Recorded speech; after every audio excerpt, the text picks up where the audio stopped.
श्री राम जय राम जय जय राम। श्री राम जय राम जय जय राम। श्री राम जय राम जय जय राम। बोलिए सियावर रामचंद्र भगवान की जय। पवन सुत हनुमान की जय। उमापति महादेव की जय। सब संतन की जय, सब भक्तन की जय। सचियाँ जोता वाली माता तेरी सदा ही जय।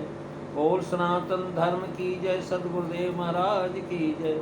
नमो पार्वती पते हर हर महादेव। आदरणीय श्रोतागणों, मानस चिंतन चैनल पर आप सभी का स्वागत है। पिछली चर्चा में आप राजा प्रताप भान की कथा श्रवण कर रहे थे।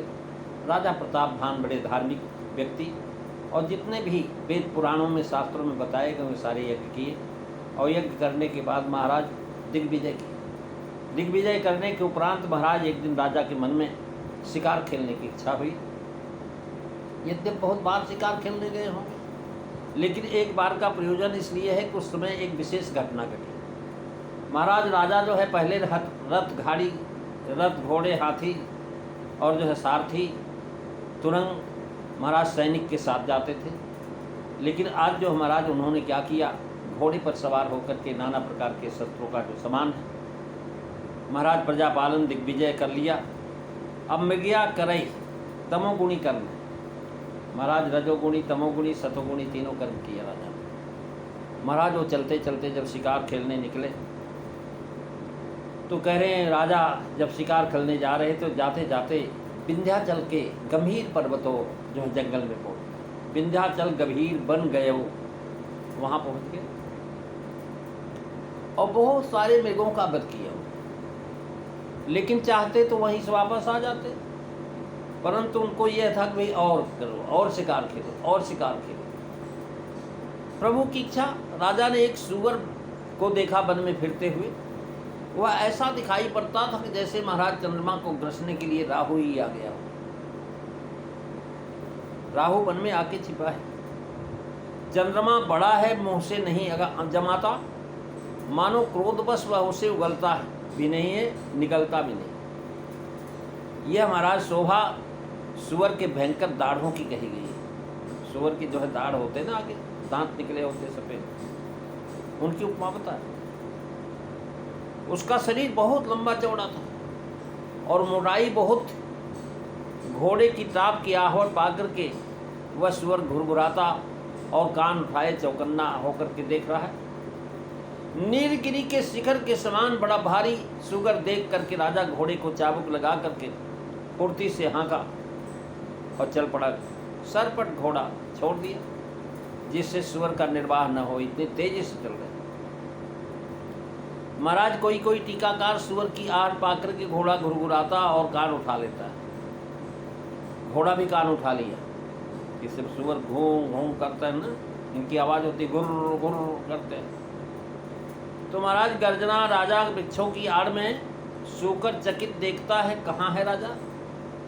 और हाँक न होई निवाह, कह रहे तुलसीदास। फिरत बपन निप दीख बराहो, जनु बन दूरे शशि सिराहु। बड़ विधु नहीं मुख बड़ विधु नहीं, समात मुख माही। मनो क्रोध बस उगिलति नहीं, बोल करा मंगा। तुलसीदास जी कह रहे हैं कि महाराज फिरत विपिन एक दिग बराबर। कालकेत राक्षस वो बाराह का रूप धर करके राजा को छलना चाहता है, वही सूकर बना। इसी समय वन में फिरता है कि जिससे राजा हमें देखें, तब हम भाग करके इन्हें पीछा कराते हुए कपटी मुनि के पास ले गए। और महाराज वो मृग बन करके सीता जी जो है जैसे कपट का है वो कार्य साधन हेतु फिरता है। जैसे मारीच महाराज मृगा बन करके सीता जी को बरगलाने के लिए गया। और जो है महाराज मृगे नैना, क्योंकि अबद्ध है, मृग बनने से महाराज पीछा करेंगे तो बाराह अवश्य बाराह रूप देख करके महाराज राजा पीछा करे। इंद्र के वज्र के समान अथवा जो है भगवान के चक्र से डर करके मानो राहु वन में जाकर के छिपा है।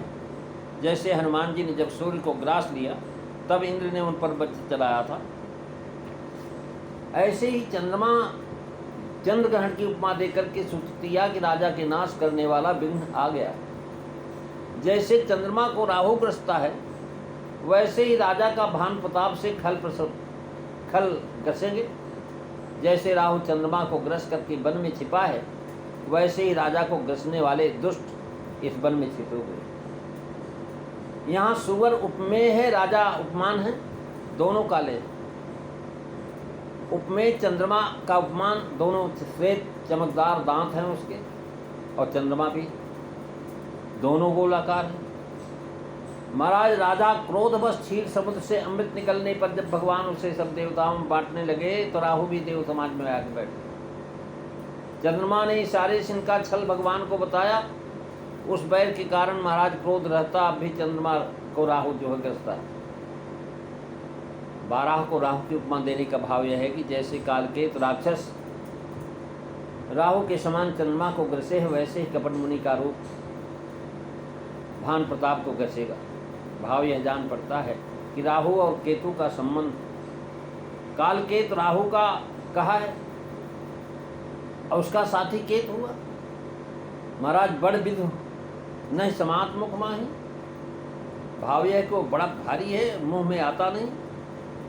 तुलसीदास जी लिख रहे हैं कि जो है कोल कराल दसन छ बिगाई तन विशाल पी बरय अधिकाई घुर घुरा तू है आरव पाए चकित बिलोक तो कान उठाए नील महीधर शिखर सम देखी विशाल बराहो चपर चलो है सटुक निपी होई नहा की निभा मंगल भवनो अमंगलहारी द्रवहु सुदशरथो अजीर बिहारी श्री राम जय राम जय जय राम श्री राम जय राम जय जय राम। महाराज शुक्र जाति का स्वभाव है, जब घोड़ा दौड़ा आहट मिली, महाराज सुअर को टाप जब सुनाई पड़ी तो घुरघुराने लगा, जिसमें शब्द सुनकर के महाराज राजा पास आए और कान उठा करके शब्द सुनता है कि किस दिशा से आते हैं। चकित बिलोकत कान उठाए धोखे से निकट ना आ जाएं और मार दें, इसलिए महाराज दूर से देख रहा है। नील पर्वत के समान बड़ा नहीं परंतु यह किंतु शिखर के समान महाराज बना, जिसमें राजा को भ्रम न होए कि पाए इतना बड़ा शुक्र तो होता ही नहीं है, कोई राक्षस है जिसने कपट छल का वेश धारण किया है, ऐसा संदेह होने से पीछा नहीं करेगा। फिरत विपिन देख बराहो से प्रसंग छोड़ा था, बीच में बाराह का स्वरूप दिखाया, अब फिर वहीं सुठाते देख बिलाह विशाल बराह। महाराज बाराह को देखना कहा था, अब देख करके मारने को दौड़ा कह रहे हैं। नील भयीधर करके नायक नीले शुकर का रूप धारण किया हुआ है, नील पर्वत के समान उसके देह की सुंदरता कही, इसी नीलगिरी के शिखर के समान का। इससे पाया गया कि राजा ने बाराह को तलवार से मारने की इच्छा किया। इसी से महाराज निकट पहुंचने के लिए उसने घोड़ा दौड़ाया। महाराज बहुत तेजी से घोड़ा को दौड़ाया, जहाँ से देखा था वहीं से निशाना लगा करके बाण मारते, लेकिन उन्होंने सोचा नज़दीक पहुंच करके गर्दन काट करके और सबको दिखाएंगे, दूर से नहीं बेरा। अब जो है इस प्रकार से राजा उसके पीछे लगा हुआ, और जब घोड़े की टाप सुना तो महाराज वो बाराह जैसे हवा उड़े, हवा की तरह से चल पड़ा। तो ये सब पूरी चर्चा अगली कथा में आप सुनेंगे। आज बस इतना ही। बोलिए सियावर रामचंद्र भगवान की जय। श्री राम जय राम जय जय राम श्री राम जय राम जय जय राम श्री राम जय राम जय जय राम। बोलिए सियावर रामचंद्र भगवान की जय। जय सीताराम। सभी को